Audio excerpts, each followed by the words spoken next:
स्वागत है। I hope कि आप लोग अच्छे होंगे और पढ़ाई आप लोग की अच्छी चल रही होगी। आज हम लोग ज्योग्राफी पढ़ने जा रहे हैं और ज्योग्राफी का सेकेंड चैप्टर पे हम लोग आ रहे हैं, that is inside our earth. ये 7th क्लास का ही है चैप्टर।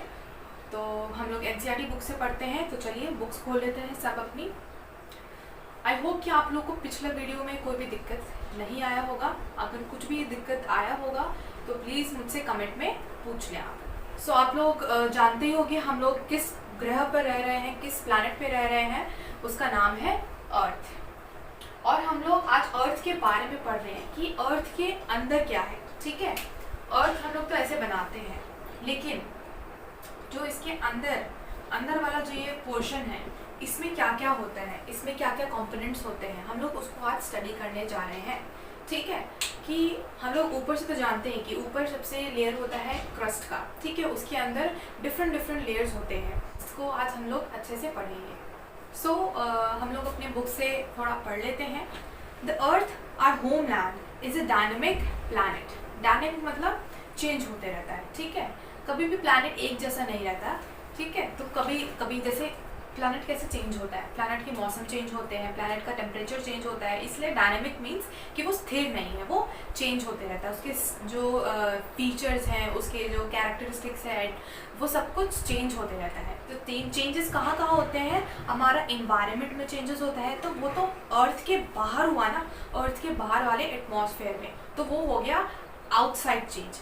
एक होता है, दूसरा होता है इनसाइड चेंज। तो हम लोग आज इनसाइड के बारे में पढ़ने जा रहे हैं, इसलिए आज हम लोग इनसाइड चेंजेस के बारे में पढ़ेंगे कि अंदर क्या चेंजेस होते हैं अर्थ पृथ्वी के अंदर। जैसे आप लोगों ने बॉल देखा होगा। ठीक है, सपोज ये बॉल है, तो बॉल के ऊपर तो हम लोग देख पा रहे हैं, अंदर क्या क्या होता है, तो वो आज हम लोग स्टडी करेंगे। तो कभी आप लोगों ने सोचा है कि हम लोग, हमारा जो अर्थ है उसके अंदर क्या होगा। जब हम लोग जमीन खोदते हैं तो उसमें से आप लोग को इतना तो पता है कि मिट्टी निकलती है, लेकिन वो मिट्टी क्या पूरी जो हमारी पृथ्वी है वो मिट्टी से ही बनी है? तो इसका जवाब हम लोग को आज मिलने वाला है। ठीक है, तो आगे हम लोग पढ़ते हैं। What is earth made up of? Earth जो पृथ्वी है वो किस चीज से बनी है? कई लोग बोलेंगे पत्थर से, रॉक से, है ना, मिट्टी से, सब चीज को मिला के अर्थ बनी है हमारी। तो ये थोड़ी बहुत सही भी है। ठीक है, मिट्टी, पत्थर, रॉक्स, ये सब चीज को मिला के और भी चीजों को मिला के हमारी पृथ्वी बनी है। तो आगे पढ़ते हैं। इंटीरियर ऑफ द अर्थ। तो आपकी बुक में जो डायग्राम दिया हुआ है बहुत ही इंपॉर्टेंट है। तो उसमें क्या है, जो हमारी पृथ्वी है, फर्स्ट तो हमारा आ गया क्रस्ट, जो सबसे ऊपरी भाग होता है ना, जिसपे हम लोग चल रहे हैं, चलते हैं जिसके ऊपर, वो हो गया हमारा क्रस्ट। देन आता है उसके नीचे हम लोग 3 to 4 पार्ट्स में डिवाइड करेंगे। सो ये हमारी फिगर बन गई है इंटीरियर ऑफ द अर्थ की। वो यहाँ से लेके यहाँ तक। ठीक है, जो आप लोगों को दिख रहा होगा मैंटल, इस पोर्शन को लिथोस्फीयर के बाद। ठीक है, और जो हमारा ये सबसे जो बीच का है, इसको बोलते हैं कोर। ठीक है, ये कोर का बाउंड्री है, ब्लैक कलर से जो किया हुआ है, and this is the inner core. This is the inner core. ये जो कोर है हमारा, जो कोर मीन सबसे अंदर वाला पार्ट। ठीक है, कोर वाला पार्ट की जो बाउंड्री पर है उसको क्या बोलेंगे हम लोग, कोर मैंटल बाउंड्री। कोर और मैंटल का बाउंड्री, यहाँ से ये मैंटल हो गया, ये पूरा मैंटल है, और ये है पूरा core. And this is the inner core and this is the outer core, this line, black line. ठीक है, तो इसको हम लोग को अच्छे से पढ़ना है डिटेल में कि what is crust, what is mantle, what is core. Just like an onion. तो यहाँ पे जो अर्थ का कंपैरिजन किया गया है अनियन की तरह। जैसे हमारे जो प्याज है उसमें कितने सारे लेयर्स होते हैं, है ना, एक के बाद एक छिलते जाएंगे तो वो लेयर पे लेयर निकलते जाएगा। वैसे ही अर्थ को बनाया गया है। अर्थ में भी वैसे ही डिफरेंट लेयर्स हैं। द अपर मोस्ट लेयर, जो सबसे ऊपर का जो हमारा लेयर है, वो उसको क्या बोलते हैं, crust. It is the thinnest of all the layers. तो सबसे पहले हम लोग किसके बारे में पढ़ रहे हैं, क्रस्ट के बारे में पढ़ रहे हैं। क्रस्ट के बारे में सबसे पहला पॉइंट क्या हुआ, toppest the upper most layer of the earth. Next point क्या हुआ क्रस्ट के बारे में, it is the thinnest layer of all the layers. मतलब जितने भी लेयर्स हम लोग पढ़ रहे हैं अभी, सबसे पतला लेयर क्रस्ट का होता है, ठीक है। नेक्स्ट पढ़ते हैं आगे। अब इसकी डेप्थ दी गई होगी कि कितने दूरी तक क्रस्ट फैला हुआ है। It is about 35 kilometres on continental mass and 5 kilometres on the ocean floor, ठीक है। मतलब इसका क्या हुआ, जो हमारा डेप्थ है क्रस्ट का वो 2 पार्ट में डिवाइड हो रहा है। एक कॉन्टिनेंटल मतलब जो जमीन है, जो हम लोग जिस पे चल रहे हैं वहां से कितनी दूरी है, और जो समंदर होते हैं, ओशंस होते हैं, वहां की जो गहराई में जो लैंड होता है वहां से कितनी उसकी गहराई होती है, क्रस्ट की मौजूदगी होती है, ठीक है। तो 2 पार्ट में डिवाइड हो गया। ये गहराई है उसकी 35 किलोमीटर। मतलब अगर यहाँ से हम लोग जमीन पर खड़े हैं अभी, वहां से 35 किलोमीटर अगर खोदेंगे तो वहां तक वो क्रस्ट है। Next is on ocean floor. Ocean floor पे कितना है, 5 किलोमीटर की दूरी तक। क्यों है ये कम, क्यों है ओशन फ्लोर में, क्योंकि आधा से ज्यादा तो पार्ट वो पानी का ही, क्योंकि ओशंस बहुत गहरे होते हैं, है ना, तो उन्होंने क्रस्ट का जगह ले लिया होता है, तो वहां पे पानी मौजूद है। इसलिए जहां तक पानी है उसके नीचे जो लैंड आता है वहां से 5 किलोमीटर तक की दूरी तक ही क्रस्ट है, ठीक है। आगे हम लोग पढ़ते हैं। The main mineral constitutes of the continental mass are silica and aluminium. तो हम लोग के जो मिनरल्स होते हैं, जो रॉक्स होते हैं, वो कहाँ से पाए जाते हैं।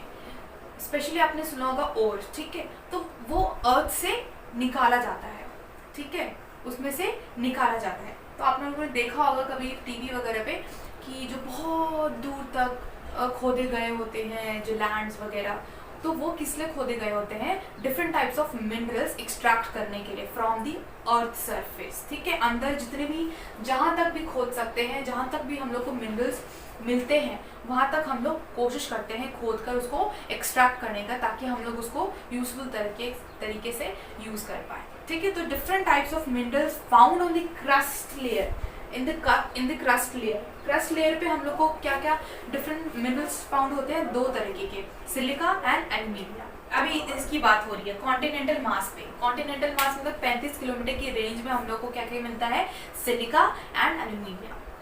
नेक्स्ट आगे बढ़ते हैं। दोनों को मिला के अब यहाँ पे कहा गया है कि therefore it is called SiAl. Si stands for silica and Al stands for aluminium. Si stands for silica and Al stands for aluminium और aluminium.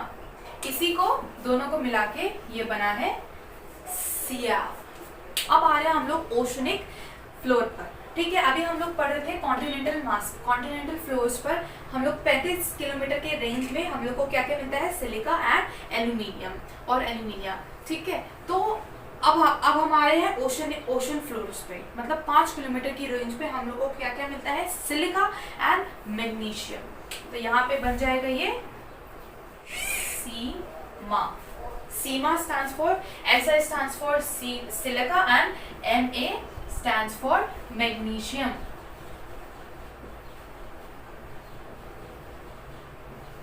Alright, तो दोनों वर्ड याद रहेंगे, बहुत ही अच्छा नेम बन रहा है ये, सियाल एंड सीमा।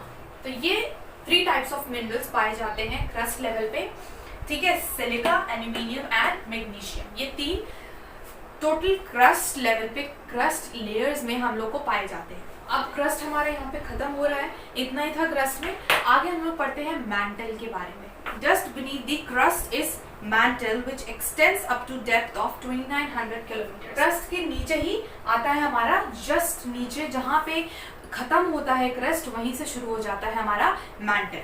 अब मैंटल के बारे में पढ़ते हैं। वो क्रस्ट के नीचे से हम लोग अब 35 किलोमीटर नीचे आ चुके हैं। अब वहां से 2900 किलोमीटर और डाउन तक क्या फैला हुआ है, हमारा मैंटल। Next point, what is the depth of the mantle? It is 2900 kilometre. तो अब यहाँ पे कोई ओशनिक और कॉन्टिनेंटल फ्लोर नहीं आ रहा है, बिकॉज अब हम लोग धरती के नीचे घुस चुके हैं, ठीक है। तो यहाँ पे सिर्फ अब हमें डेप्थ ही दिखाई देगा कि कितने डेप्थ तक मैंटल वगैरह वगैरह लेयर्स मौजूद है। ठीक है, तो मैंटल में भी इतना ही था कि मैंटल हमारा सेकंड लेयर है और ये 2900 किलोमीटर तक ही फैला हुआ है। अब इसके नीचे क्या आता है? कोर। तो ज्यादा डीप में नहीं पढ़ना है आप लोगों को। The innermost layer is the core with a radius of about 3500 kilometre. तो जो कोर हमारा लेयर है वो इनरमोस्ट लेयर है। इनरमोस्ट सबसे अंदर वाला पार्ट है, इसके आगे कोई लेयर नहीं है, ये इनरमोस्ट है, या बोल सकते हैं आप इसको it is the last layer of the earth. Next, what is the depth of this layer? 3500 kilometres after the mantle. ठीक है, ये था क्रस्ट के बाद और ये हो गया मैंटल के बाद 3500 किलोमीटर्स। अब यहाँ पे कौन से मिनरल्स पाए जा रहे हैं? निकल एंड आयरन। निकल एंड आयरन। यहाँ जो कोर है, कोर में कौन कौन से मिनरल्स पाए जा रहे हैं, कौन कौन से मेटल्स पाए जा रहे हैं? It is knife. ठीक है, नाइफ से याद रहेगा आप लोग को। Ni stands for nickel and Fe stands for iron। तो बहुत आसान है ये याद रखना, बस इसको आप नाइफ से याद रखिए कि knife is found in the core section. The central core has a very high temperature and pressure.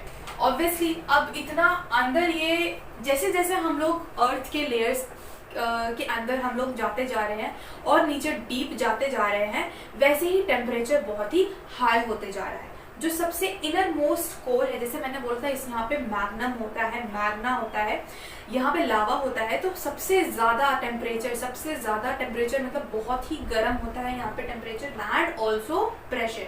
जैसे जैसे डाउन होते जा रहे हैं वैसे ही प्रेशर और बढ़ते जा रहा है। ठीक है, सो एंड हाई प्रेशर।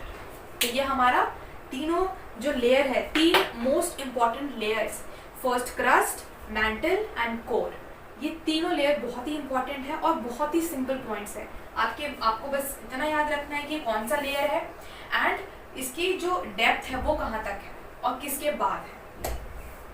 तो यहाँ पे हमारा जो अर्थ का इंटीरियर है, जो डिफरेंट टाइप्स ऑफ लेयर्स है, वो खत्म हो रहा है। ठीक है, अब आगे टॉपिक है हमारा रॉक्स एंड मिनरल्स। तो इसको हम लोग नेक्स्ट सेशन में पढ़ेंगे। आज का यहाँ पे सेशन ये ओवर करते हैं, तो मैं मिलती हूँ आप लोगों से नेक्स्ट सेशन में। तब तक stay healthy and study hard. Good bye.